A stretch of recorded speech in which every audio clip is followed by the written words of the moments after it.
Hello, my fam. Sorry, I'm a couple of minutes late today. I was finishing a video about Justin Bieber, which I will be uploading after I'm done with this live stream. Happy Friday! This was a pretty good week, I would say. We made it through another one like that. The days are long, but the years are short, as they say. So remember, when I'm done with this video, be on the lookout for my Justin Bieber video update. There's a lot of Bieber news. I won't get into it now. A reminder, I am here every weekday, Monday through Friday at 7:15 p.m. Eastern, 4:15 Pacific. And if you can, please consider becoming a member of my channel. Not only do you support, but if you do so, you get to chat live with me during all of my premieres. I just switched it to members only mode. Everybody is welcome to watch though, and everybody can comment when the premiere is over. I chose the craziest thumbnail for this video today. I might change it, or maybe not. Sometimes, it's being crazy is a strategy, and a pretty effective one. That gets people's attention instead of like a glamour shot or whatever. You know who does that very well? God, I'm obsessed with him. Jack Schlossberg. Do you guys know Jack Schlossberg? Am I pronouncing the last name right? Jack Schlossberg. Caroline Kennedy's son. JFK's grandson. Hey, Adam. Jack Schlossberg. Schlossberg. Wendy! Queen Wendy! Thank you, Wendy. Everybody give a shout out to Wendy. You legend. I appreciate you so much. Anywho,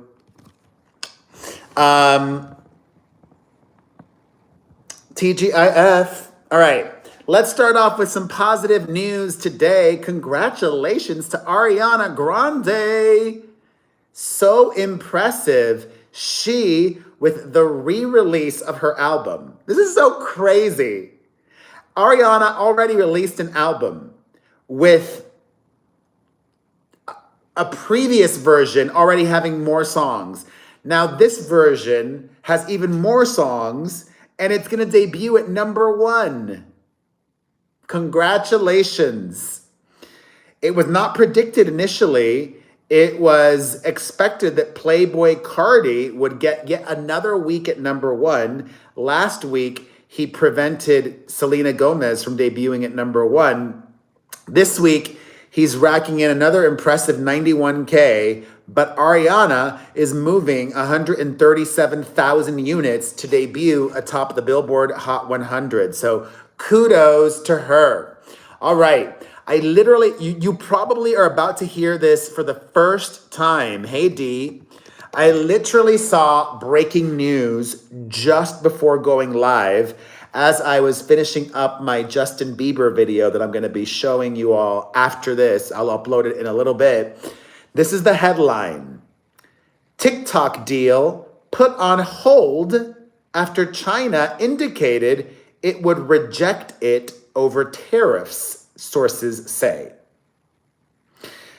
This just hours after Donald Trump announced that he would extend the TikTok ban deadline for another 75 days. Earlier today, this morning, Trump took to his Truth Social to say, my administration has been working very hard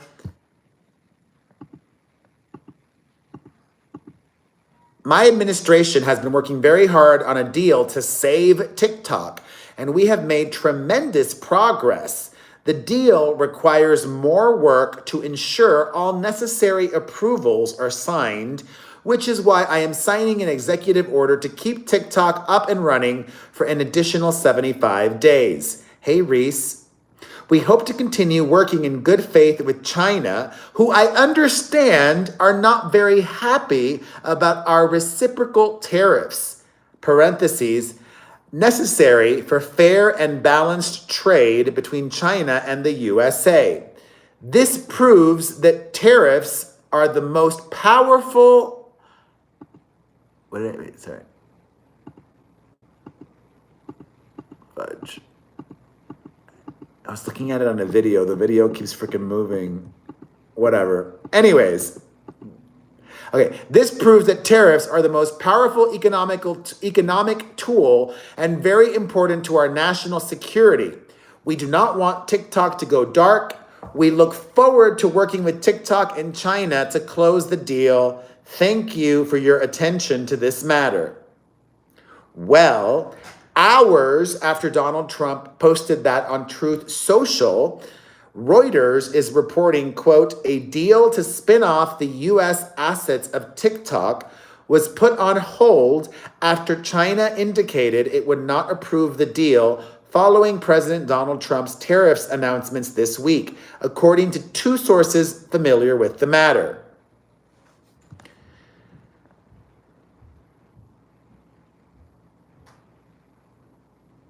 Wow, it looks like they had reached a deal. This is crazy. The deal, the structure of which was largely finalized by Wednesday, according to one of the sources, would have spun off TikTok's US operations into a new company based in the US and majority owned and operated by US investors.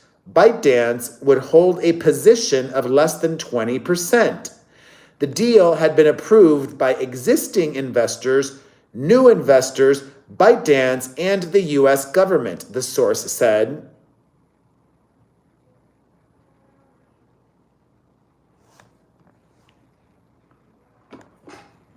Cool. The Associated Press was first to report China's disapproval.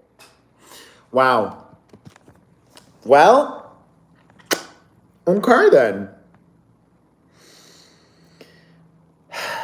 I really do want TikTok to stay and to hopefully get new owners that let me be on there. That would be real nice. But I can't linger on it. It is what it is. All right, in other news, Lizzo has gotten a lot of people worked up. It seems like the majority of social media is very upset at her today because of comments that she made about Janet Jackson and Britney Spears. Dude, I love her. So, let me play you the little clip and you guys can hear. Dude, I love Madonna. I have to really clear up some shit because people came for me on the internet because I said Janet Jackson is the queen of pop. I said Janet Jackson's the queen of pop, and here is why I said Janet is the queen of pop. Britney Spears is doing a Janet impression. And she said it. Janet is her diva. Yeah. For sure. There were no such things as pop divas before Janet. Janet was first. She was famous when Madonna was a kid watching her on television. Yeah. Dude.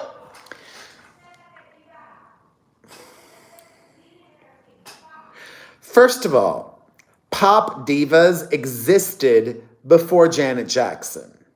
Okay? Look at Cher. Yeah. Cher, Lizzo, is the original pop diva.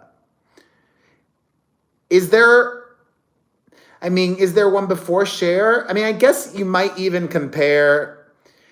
Tastes were different at the time, but in her day, Barbra Streisand was also a pop diva. Pop, by definition, means popular music, whatever is pop at that time. At the time that Barbra Streisand was huge, she was making popular music. I mean, it was show tunes and things like that, but I don't know. I would almost consider her a pop diva of her time, right? She had the most ginormous concert Barbra Streisand did in Central Park. Barbra Streisand was able to get all these people in Central Park. Or Diana Ross. Diana Ross was a pop diva too. Those Supremes songs, those were pop songs. Stop in the name of love before you break my heart. They get over. Wait, what are some of the other Supreme songs? The Supremes were a pop act.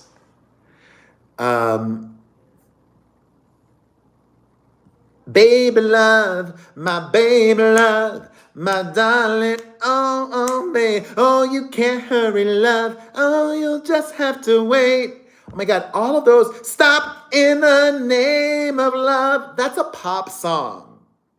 Lizzo is so mistaken. Plus also, Britney Spears' Lizzo was not doing a Janet Jackson impersonation. Britney may have and probably was inspired by Janet and inspired by Madonna, but Britney was doing her own thing. Britney was doing her own thing. I thought we weren't supposed to pit women against each other. What's this Lizzo BS about?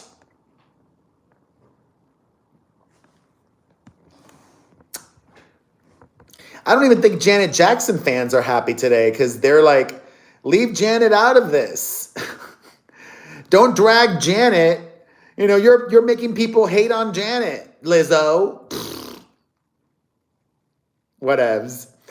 Anyways, I disagree with Lizzo. And as I mentioned earlier this week, Lizzo released 2 new songs last month. Neither of them were able to crack the Billboard Hot 100. Oopsies. People are not into Lizzo these days. She used to be very popular, not so much in 2025. All right, on to Blake Lively. Ah, Jesus. A lot of you all are doing the most. I don't like Blake Lively. I don't support Blake Lively. But I also believe in fairness and the truth. And I keep seeing all of these people and media outlets exaggerating or bending the truth with regards to this one Blake Lively ridiculousness that's gone viral this week. Let me look up the exact quote. Okay. So I've already made a few Blake Lively videos today. If you're not fully caught up, watch those earlier videos from today. But in addition to all of those things, Justin Baldoni's former co-star has gone viral for her work in the original A Simple Favor movie. Hey, Ashley, co-starring Henry Golding. Have you guys seen this controversy? People are outraged that she improvised this scene where she grabbed Henry Golding's crotch, her male co-star. He is so handsome, by the way. Oh, Henry Golding is a snack. Mwah. However, she did not improvise that. I am an actor. If you guys don't know, I'm a trained actor. I went to New York University's Tisch School of the Arts. I got my BFA in drama, and I am a union member. I have my SAG card. I belong to the Screen Actors Guild. What Blake Lively did was unscripted, but it was not improvised. Okay? And I believe that that distinction is important. She was talking about this one scene in a commentary track with the film's director, Paul Feig, and he said to her, one of my favorite additions you came up with was you grabbed his nuts and you really went for it. And Blake responded, that's always awkward when you're like, hey, nice to meet you. Can I grab your nuts really hard? Not because I want to, because I feel like she would.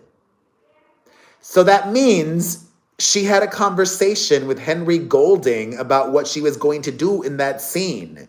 It's not like she improvised that. Yes, she added that. It was unscripted. She came up with that move, but she got consent from her co-star before doing it.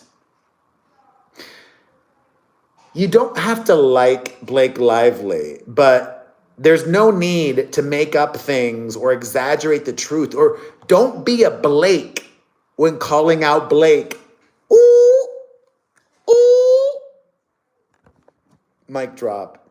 Don't be a Blake because you dislike Blake. Don't be like Blake when talking about Blake. Same with the video that I just posted earlier where people were calling the health department in Connecticut because she didn't wear a hairnet when she was behind the counter at the donut shop. Ridiculous. Or leaving negative complaints on Yelp about that donut shop. Simmer down, chill, relax. So I felt the need to chime in about the whole crotch grabbing fiasco that's gone viral and give my 2 cents on it. And there's more. Oh my God. All right. On to the next thing. Okay. If any of you have struggled with fertility and managed to... Actually, I should DM her. Because I did this before myself. What am I talking about? I really appreciate the transparency. Whitney Port, do you guys remember her from The Hills? She's got a podcast now, and she's also been suffering from fertility issues, so she decided to get a surrogate to help.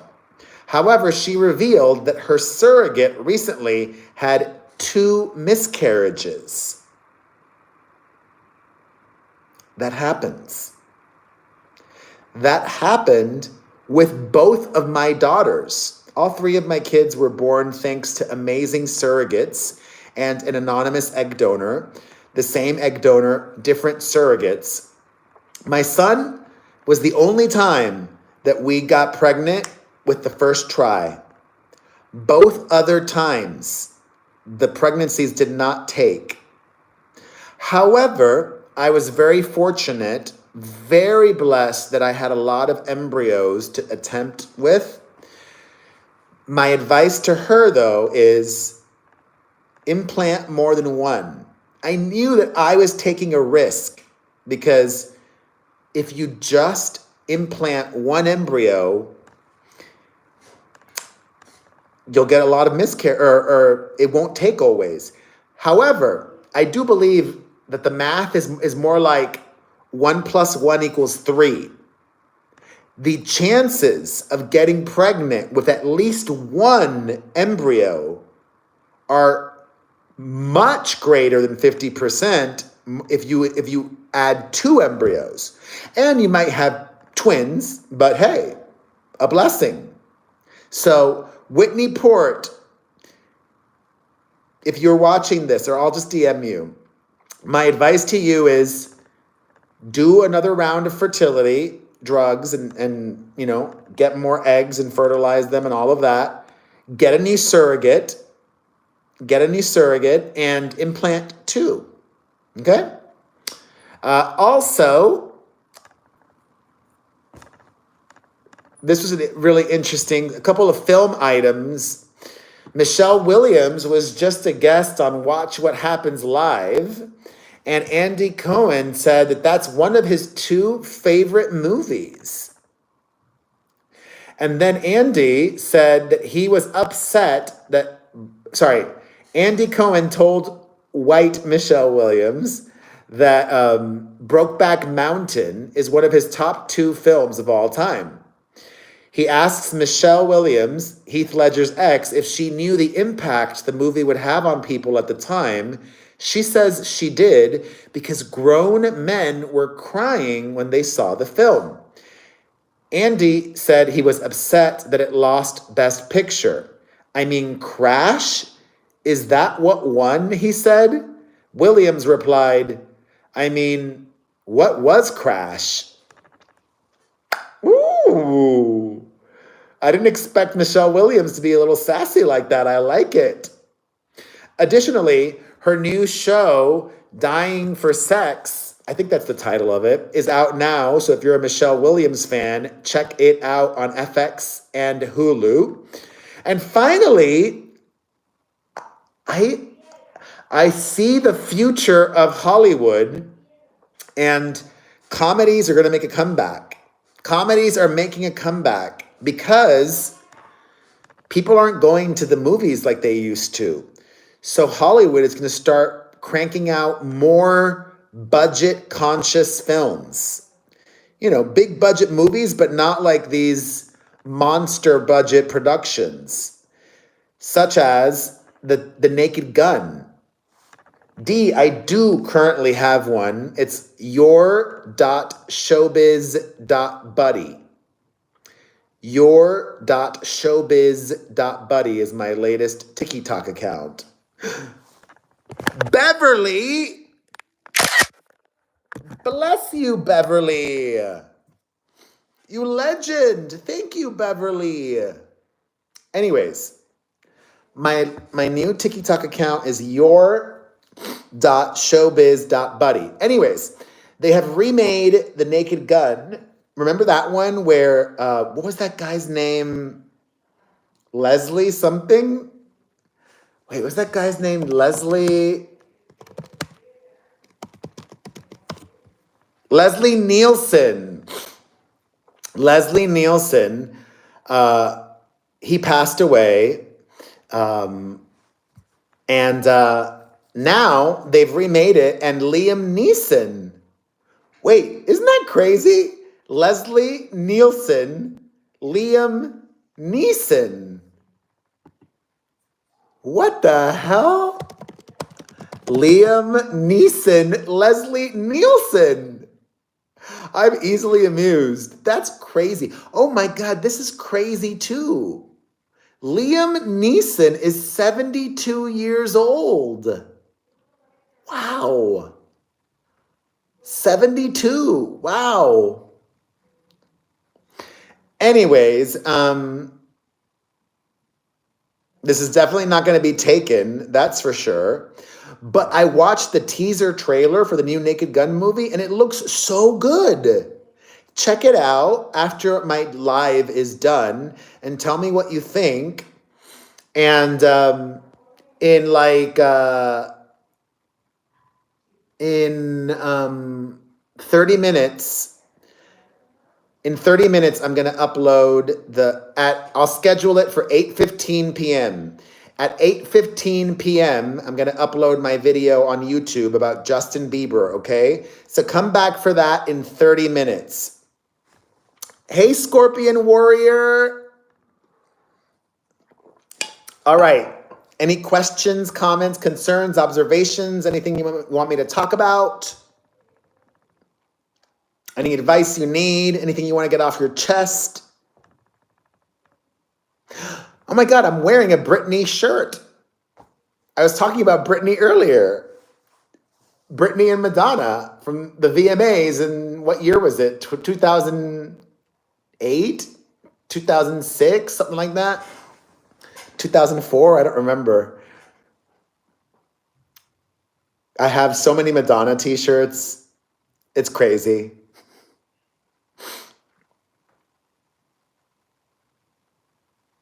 Anything? Anyone? All right, y'all. I will see you Monday. Thank you to everyone. Even if you can't become a member yet, thank you for watching. Please hit that like button. Leave a comment. No plans this weekend, thankfully, Ryan. Just a chill weekend. I need it. I need to sleep. I need to get more sleep. I'll see you guys Monday. I'm here every weekday at 7:15 p.m. Eastern, 4:15 Pacific. Bye.